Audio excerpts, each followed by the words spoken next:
천사의 아침 방문을 찾아오신 여러분을 환영합니다. 오늘도 아침 예배 말씀으로 믿음과 위로의 시간을 갖게 되길 바랍니다. 성도 여러분 안녕하세요. 오늘도 아침 예배에 찾아오신 성도님들을 진심으로 환영합니다. 오늘도 어제에 이어서 의지에 대한 말씀이 이어집니다.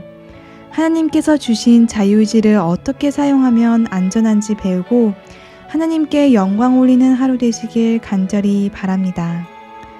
이제 기도하겠습니다. 하늘에 계신 하나님 아버지, 창세 전에 자유의지가 인간에게 주어질 때 감당하실 위험과 희생을 예지하셨음에도 불구하고 우주 만물을 창조하시고 저희와 관계를 맺기 위해 사랑으로 자유의지를 주셔서 감사합니다. 오늘 말씀을 통해서 저희에게 선택할 수 있는 힘을 주신 하나님의 마음을 더 깊이 알 수 있도록 성령 하나님 함께 해주시옵소서. 또한 오늘 주어지는 말씀을 마음에 새겨 하나님의 뜻에 순종하도록 인도하여 주시옵소서. 하나님 아버지, 오늘 아침 예배도 주님께서 주관하여 주셔서 오늘 듣는 모든 성도님들께 진리가 온전하게 전해질 수 있도록 도와주시옵소서. 이 모든 말씀 예수님의 이름으로 기도드렸습니다. 아멘. 안녕하십니까? 오늘 제목은 언제 내 의지가 안전한가입니다. 여기서 의지, 우리의 의지라는 것은 나의 의지는 나의 선택을 말하는 것입니다. 내 결정을 얘기하는 것입니다. 내 뜻을 얘기하는 것입니다. 그래서 이 내 뜻이, 내 결정이, 내 선택이 언제 가장 안전한가, 어떻게 해야 가장 안전한 선택을 할 수 있는가, 안전한 결정을 할 수 있는가, 안전한 내 뜻을 가질 수 있는가 하는 그런 뜻입니다. 자, 언제 가장 안전할까요? 대답은 단순하죠. 하나님의 뜻을 따라갈 때 가장 안전한 것입니다. 내가 내 느낌과 내 감정을 따라가는 것이 아니라 하나님의 뜻을 따라갈 때 말이죠. 그래서 오늘 본문 성경절에 로마서 6장 22절을 말하고 있습니다. 로마서 6장 22절입니다. 자, 이 말씀은 모든 사람이 아담의 죄로 인해서 태어날 때부터 타락한 본성을 갖고 태어나죠. 우리는 태어날 때부터 이기적이고 교만한 존재들입니다. 그런데 바울은 로마서 6장에서 구원받는 자의 경험을 이렇게 설명하는 것입니다. 자, 로마서 6장 22절. 그러나 이제는 너희가 죄에서 해방되고, 자, 구원의 경험을 바울은 4단계로 설명하고 있습니다. 잘 들어보세요. 그러나 이제는 너희가 죄에서 해방되고, 이것이 첫 번째 단계입니다. 죄에서 해방된다는 것은 죄를 용서받는다는 것이죠. 죄를 회개한다는 것입니다. 죄를 버린다는 것입니다. 너희가 죄에서 해방되고, 두 번째 단계, 하나님께 종이 되어. 죄만 용서받고 가만히 있는 것이 아닙니다. 죄를 용서받은 사람의 마음에는 감사함과 충성이 새겨지기 때문에 기꺼운 마음으로 하나님께 종이 되는 정신과 소원이 새겨지게 되는 것입니다. 자, 하나님께 종이 되어 거룩함에 이르는 열매를 얻었으니, 자, 하나님의 종이 되어 살아가는 것이 거룩함입니다. 그것은 열매예요. 그것은 우리가 만들어낼 수 있는 것이 아니에요. 그것은 첫 번째 단계부터 자연스럽게 밟아오는 사람에게 이루어지는 결과물입니다. 죄를 사함받는 경험 말이죠. 거룩함에 이르는 열매를 얻었으니 그 마지막은 영생이라. 자, 여기 오늘날 기독교에서 오해하고 있는 문제가 바로 여기 있는 것입니다. 죄를 사함받으면은, 거듭나면은 바로 영생이라고 생각하는 것이죠. 그 중간에 두 경험이 빠져 있는데도 불구하고 죄를 사함받으면 용서받았다라고 바로 그렇게 생각하는 것이에요. 아니죠. 죄를 사함받고 죄에서 해방되는 경험이 있어야 되고 하나님의 종으로 살아가야 되고, 그러면 거룩한 그런 사람에게는 거룩한 열매가 맺어졌으니 그 마지막은 영생이라. 바울의 복음이 얼마나 정확합니까? 우리의 경험이 이 스텝으로, 이 단계로 나가야 된다는 것입니다. 자, 오늘 우리가 그 경험이 이 말씀대로 이루어지려면 어떻게 되는가? 오늘 말씀은 그것을 살펴보는 것이죠. 말씀 묵상 내용을 읽으면서 좀 살펴보도록 하겠습니다. 하나님의 영께서는 회심하는 자에게 새로운 능력을 창조해 주지는 않으나. 자, 성령께서, 하나님의 영께서 우리가 회개하고 거듭나고 죄사함을 받았다고 해서 우리가 갖고 있던 어떤 새로운 능력을 주는 것이 아닙니다. 다시 말해서 회개했다고 해서 왼손잡이가 오른손잡이로 갑자기 달라지는 것이 아니에요. 갑자기 없던 우리의 무슨 육체적인 능력이 생기는 것이 아닙니다. 이 회개라는 것은 그런 것이 아니에요. 자, 그럼 회개란 뭐냐? 계속해서 읽겠습니다. 새로운 능력을 창조해 주지는 않으나 그런 능력들을 사용하는 일에 결정적인 변화를 일으킨다. 자, 거듭나고 죄사함을 받으면 무엇이 변화가 된다 그랬어요? 내가 갖고 있는 탤런트, 내가 할 줄 아는 것, 내가 가지고 있는 지식을 하나님의 영광을 위해서 사용하고 싶은 간절한 소원이 생기게 된다는 것입니다. 그래서 변화가 일어나는 것입니다. 그래서 내가 가지고 있는 탤런트와 내 지식과 내 건강과 내 내장과 내 폐와 내 두뇌를 하나님께 영광 돌리는 거기에 초점을 맞추기 때문에 내 삶이 자연스럽게 변화가 일어난다 하는 것입니다. 자, 계속해서 읽어보죠. 정신과 마음이 변화될 때 사람에게 새로운 양심이 주어지는 것은 아니지만, 자, 우리가 변화될 때 우리에게 전에 없던 새로운 양심이 들어오는 게 아니라 십자가의 피로 우리의 마음이 씻겨져서 죄사함을 받으면 우리의 양심이 씻겨지는 거지, 전에 없던 새로운 것이 밖에서부터 들어오는 게 아니에요. 그리고 말씀과 성령으로 우리의 양심이 깨끗하고 예민해지게 되는 것입니다. 자, 계속해서 읽겠습니다. 새로운 양심이 주어지는 것은 아니지만 그의 의지는 하나님의 역사를 통해 잠자던 감각이 일깨움을 받아 새롭게 된 양심에 굴복하게 된다. 자, 양심이 어떻게 변해요? 감각이 일깨움을 받는다는 것입니다. 다시 말해서 우리의 양심은 거듭나기 전에는 죽어 있었는데, 무뎌 있었는데, 완악했는데 거듭나면서 우리의 양심의 감각이 예민하게 된다는 것입니다. 성령의 적은 음성도 알아차리게 된다는 것이죠. 그래서 그 성령이 예민한 음성을 우리에게 줄 때 우리의 의지가 반응하게 된다는 것입니다. 그것이 변화된 사람에게 일어나는 특별한 특징이라는 것입니다. 자, 양심을 통해서 성령의 이 피로 씻겨진 정결한 양심을 통해서 성령의 음성이 들려오는데, 성령의 호소가 들려오게 되는 것입니다. 우리의 매일의 삶에서. 그럴 때 그 성령의 호소에 굴복하는 것이 죄를 승리하는 것이고 그리스도인의 삶이 정결하게 되는 것입니다. 자, 그런데 많은 분들이 이런 질문을 하죠. 내 속에서 떠오르는 이 음성이, 생각이 성령의 음성인지 내 생각인지 어떻게 합니까? 라는 질문을 합니다. 중요한 질문이죠. 어떻게 할 수 있을까요? 가장 중요한 방법은, 확실한 방법은 하나님의 말씀과 계명의 내 생각, 내 양심 속에서 떠오르는 호소가 일치하는가 아닌가를 확인해 봐야겠죠. 그것이 일치하면 그것은 하나님의 뜻으로 받아들이면 되고, 그것이 일치하지 않으면 거절하면 되는 것입니다. 자, 그래서 성경에는 영을 분별하는 성경절들이 있습니다. 오늘 제가 영을 분별하는 4가지 성경절을 여러분에게 소개해 드리려고 합니다. 영을 분별하는 4가지 성경절. 이사야 8장 20절입니다. 이사야 8장 20절. 마땅히 율법과 증거의 말씀을 쫓을지니 이 말씀에 맞지 아니하는 그들은 정령 아침빛을 보지 못하리라. 성도 여러분, 하나님의 말씀과 율법의 증거의 말씀에 맞지 아니하면은요, 우리가 아무리 열심히 살아도 정령 아침빛을 보지 못한다, 구원받지 못한다 하는 것이죠. 그래서 하나님의 말씀이 무엇이라고 말하는지 정확하게 살펴야 되는 것입니다. 왜 그럴까요? 우리는 지금 하나님과 사탄의 전쟁 속에 살아가고 있습니다. 그래서 사탄은 계속 교회 안에서 미혹을 하는 것입니다. 교리를 비틀고 해석을 비틀어서 미혹하고 있는 것이에요. 그래서 우리가 그 미혹을 당하지 않고 영을 분별하려면은 하나님의 말씀과 증거의 말씀을 따라가야 한다는 것입니다. 그것과 내 속에서 떠오르는 생각과 내가 갖고 있는 내 뜻을 계속해서 비교해 보는 것이 필요하다 하는 것이죠. 자, 2번째, 영을 분별하는 2번째 성경절, 예레미야 28장 9절입니다. 예레미야 28장 9절. 그 예언자의 말이 응한 후에 그는 진실로 여호와의 보내신 선지자이심을 알게 되리라. 자, 어떤 사람이 내가 선지자입니다라고 주장할 때 그 사람이 하는 예언이 하나님의 말씀과 일치하는지 보아야 한다는 것이죠. 또 그 사람의 말한 그 예언이 그대로 이루어지는지 보아야 한다는 것입니다. 이 말씀과 연계해서 우리는 교회 안에 수많은 예언 해석들이 있습니다. 근데 그 예언 해석들이 하나님께로부터 왔는지 어떻게 알 수 있을까요? 마찬가지예요.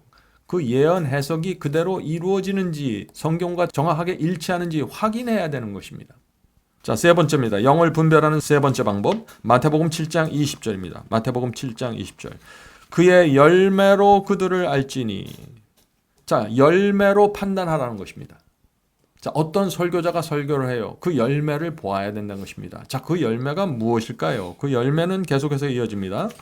그의 열매로 그 뜻을 알지니 주여 주여 하는 자마다 천국에 들어갈 것이 아니요 다만 하늘 아버지의 뜻대로 행하는 자라야 들어가리니. 하나님의 말씀대로 순종하면서 행하는 자들이 열매 맺은 자들입니다. 그들이 하나님께서 보내신 종들이죠.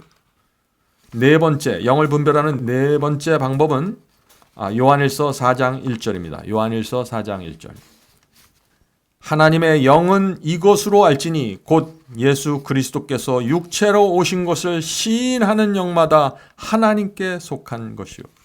자, 예수께서 이 땅에 오셨을 때 육체로 이 땅에 초림하셨다, 성육신 하셨다고 믿어야 하나님께서 보내신 자라는 것입니다. 무슨 뜻입니까? 예수께서 이 땅에 사실 때 우리와 같은 인간이 되셔서 사셨다는 것입니다. 예수께서 우리의 모본으로 이 땅에 사셨다는 것입니다. 그래서 우리가 예수께서 가신 길을 나도 따라갈 수 있다라고 가르치는 것, 그것이 영을 분별하는 네 번째 기준이 되는 것입니다. 오늘 많은 사람들이 오늘날 기독교 안에 이렇게 얘기하죠. 우리는 예수님을 따라갈 수 없습니다. 예수님은 우리의 모본이 될 수 없습니다. 예수님은 거룩하고 우리는 타락한 인간이기 때문에 우리는 예수님을 따라갈 수 없습니다. 그런 말들을 참 많이 합니다. 성도 여러분, 그런 말들로부터 돌아서야 되는 것입니다. 예수께서는 분명히 말씀하셨죠. 누구든지 나를 따라오려거든 어떻게 해요? 자기를 부인하고 십자가를 지고 나를 따라오라고 했습니다. 그것이 예수께서 이 땅에 사셨던 방법이에요. 예수께서도 우리와 같은 육체로 이 땅에 오셨기 때문에 예수님도 당신의 뜻대로 사는 것이 아니라 하나님의 뜻대로 산다고 했습니다. 예수님은 우리의 모본입니다. 자, 이것이 영을 분별하는 네 번째 방법입니다. 자, 계속해서 본문의 글을 읽어보도록 하죠. 죄에 굴복함으로, 유혹이 올 때 죄에 굴복한다는 얘기죠. 유혹이 올 때 죄를 굴복함으로 사람은 자신의 의지를 사탄의 지배하에 둔다. 여기 중요한 말씀이 나오죠. 우리가 어떻게 사탄의 지배하에 들어가게 될까요? 유혹과 시험이 올 때 내가 그것에 굴복하여 죄를 범하는 것입니다. 하나님의 뜻을 버리는 것이에요. 그것이 사탄의 지배에 들어가는 것입니다. 계속해서 읽어보겠습니다. 그는 시험하는 자의 세력에 사로잡힌 무력한 포로가 되었다. 유혹이 올 때 죄에 굴복하면 사탄의 포로가 되는 것입니다. 그러면 사탄이 이끄는 대로 끌려다니게 되죠.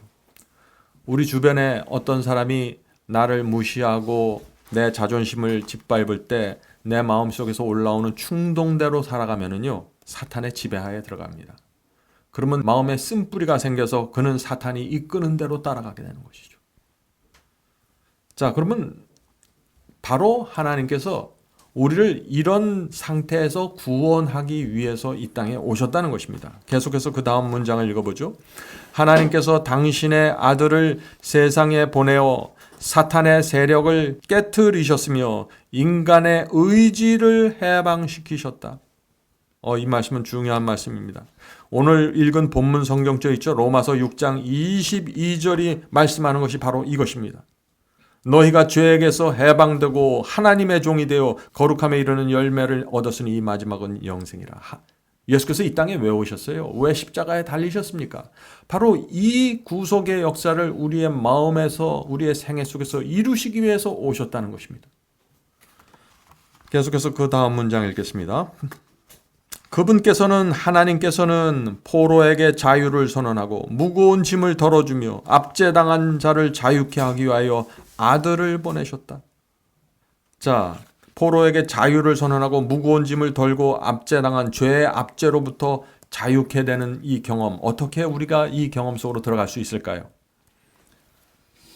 십자가를 바라보면 됩니다.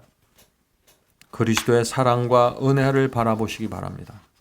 그러면 완악했던 우리의 마음이 부드러워지고 하나님의 은혜 속으로 들어가게 됩니다. 또 성령의 감동하심이 저의 양심 속에 있어서 저의 양심이 씻어지게 됩니다. 또 하나님의 말씀을 읽으면은 그 말씀이 내 양심을 씻게 되고 내 양심을 예민하게 되는 것입니다. 죽어있던 내 양심을 깨워주는 것이죠. 그리스도의 십자가의 피와 성령의 호소와 역사가 내 양심을 예민하게 해주고 깨워주는 것입니다. 그럴 때 우리는 새 양심을 받게 되고 새 마음을 받게 되고 새 의지를 받게 된다라고 말하는 것입니다. 이런 경험으로 들어간 사람들은 주님을 따라갈 수 있는 것이죠. 계속해서 읽겠습니다. 하늘의 모든 보물을 이 세상에 부어주심으로 그리스도 안에서 온 하늘을 우리에게 주심으로 하나님께서는 모든 의지와 애정과 마음과 영혼을 사셨다. 하나님께서 우리의 마음을 사시기 위해서 하늘 전체를 우리에게 주시는 것입니다. 자, 계속해서 읽어보죠. 인간이 자신을 하나님의 지배 아래 둘 때, 자, 우리가 우리 자신을 하나님의 지배 아래 둔다. 어떻게 이것을 할 수 있을까요? 우리가 하나님의 지배 아래 들어가는 방법이 뭔가요? 단순해요. 성령께서 우리 양심에서 호소하시는 성령의 음성을 붙잡으면 됩니다.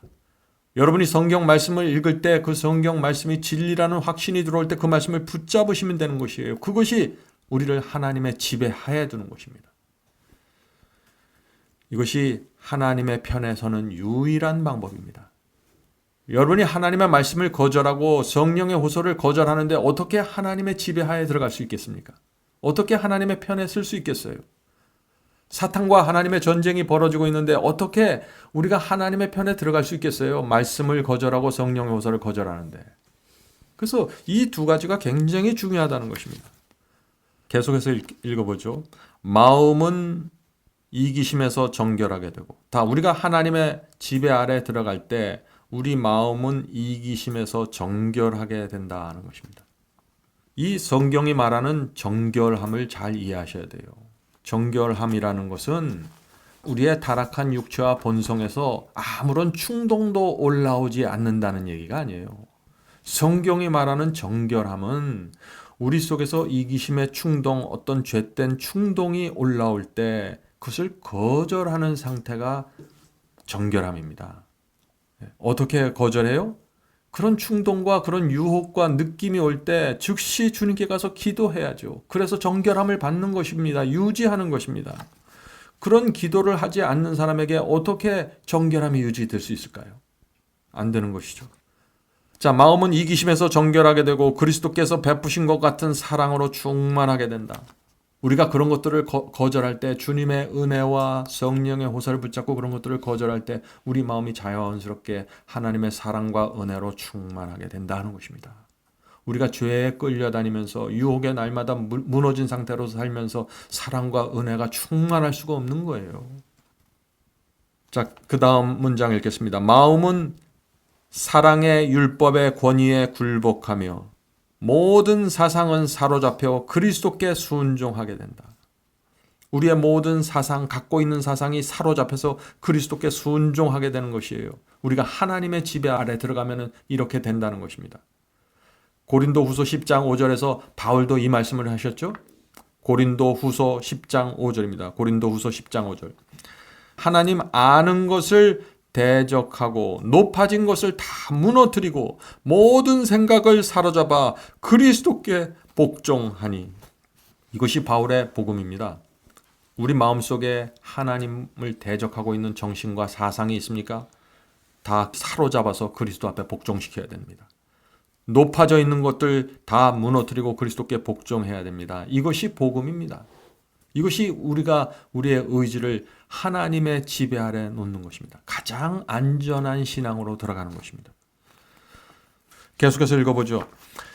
진리를 받아들인다는 것은 마음과 의지를 거룩한 능력의 의지에 굴복시킨다는 의미이다. 성도 여러분, 여러분이 진리를 받았습니다. 나는 예수님을 영접했습니다. 똑같은 얘기예요. 왜냐하면 예수께서는 말씀하셨죠. 나는 길이요 진리요 생명이라고 했습니다. 나를 통하지 않으면 아무도 하나님께 갈 자가 없다고 했죠. 그래서 예수님을 영접한다는 것은 예수께서 성경의 진리를 받아들인다는 것입니다. 그 진리를 통해서만 하나님께 갈 수 있다는 것이에요. 진리를 받는다는 것은 내 마음과 의지를 하나님의 뜻과 하나가 되게 하는 것입니다. 성경 말씀을 받아들이고 순종하니까 하나님의 의지를 받아들이는 것이 된 거지요. 성경 말씀은 문자로 기록된 하나님의 의지입니다. 성경 말씀은 문자로 기록된 하나님의 뜻이에요. 그래서 그 뜻을 받아들이면 내 의지와 내 뜻이 하나님의 뜻과 하나가 되게 된다는 것입니다. 이렇게 될 때 우리의 그리스도인의 삶은 안전하고 거룩한 생애로 갈 수 있게 된다 하는 것입니다. 마지막으로 로마서 6장 22절의 말씀을 다시 읽고 마치도록 하겠습니다. 그러나 이제는 너희가 죄에게서 해방되고 하나님께 종이 되어 거룩함에 이르는 열매를 얻었으니 이 마지막은 영생이라. 성도 여러분, 오늘도 우리가 부족하지만 우리가 알고 있는 말씀에 따라서 우리가 인식하는 성령의 음성에 따라서 주님을 따라가도록 합시다. 그것이 가장 안전하고 이 세상의 유일한 행복의 길이고 우리가 갖고 있는 모든 멍해로부터 해방되는 유일한 길입니다. 자, 이제 기도하고 마치겠습니다. 하늘에 계신 저희들의 아버지, 오늘 주께서 의지에 대해서 말씀하셨습니다. 우리가 어떻게 죄에서 해방되고 어떻게 우리가 하나님의 종이 되고 어떻게 우리가 거룩한 열매를 맺을 수 있는지 가르쳐 주셔서 감사합니다. 주여, 저희가 어린아이와 같은 단순한 심령으로 내 뜻을 내려놓고 하나님의 뜻을 받는 거룩한 신앙으로 들어갈 수 있도록 도와주시옵소서. 날마다 말씀에 빛을 주시고 성령으로 저희의 마음을 감동시켜 주시옵소서.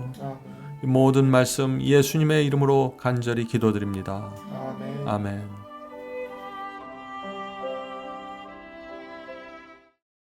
성도 여러분, 마지막 사명에서는 아침 예배 채널을 유튜브에서 별도로 운영하고 있습니다. 아침 예배 채널에서는 매일 새벽 4시에 예배 영상이 올려지고 있으며 특별히 아침 9시에 생방송 예배가 진행됩니다.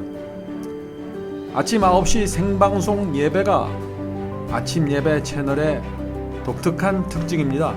원하시는 분들은 유튜브에서 아침 예배 채널을 별도로 구독 신청하여 주시면 저희와 함께 생방송으로 아침마다 예배 드릴 수 있습니다. 매일 아침마다 하나님의 말씀으로 저희 모두가 주 앞에 나와 예배 드리는 신앙으로 함께 나가게 되길 간절히 바랍니다. 감사합니다.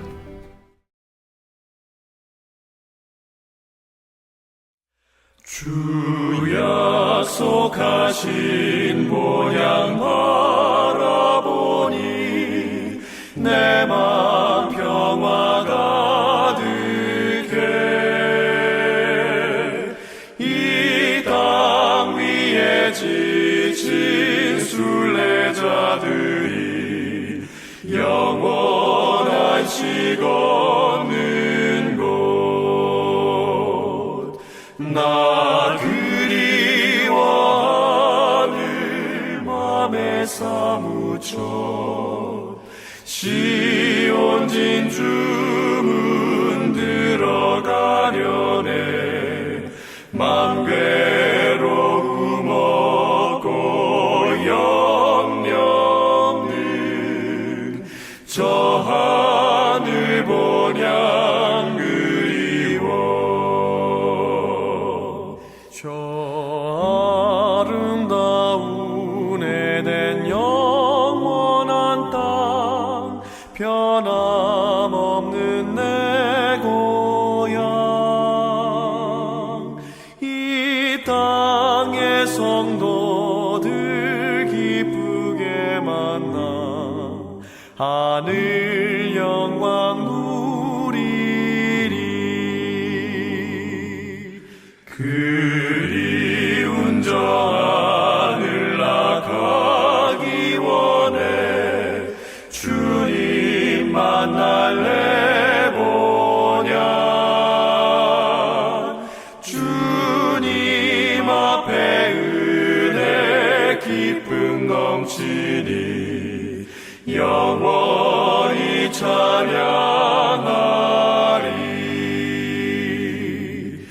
나 그리워 주시오 시온 진주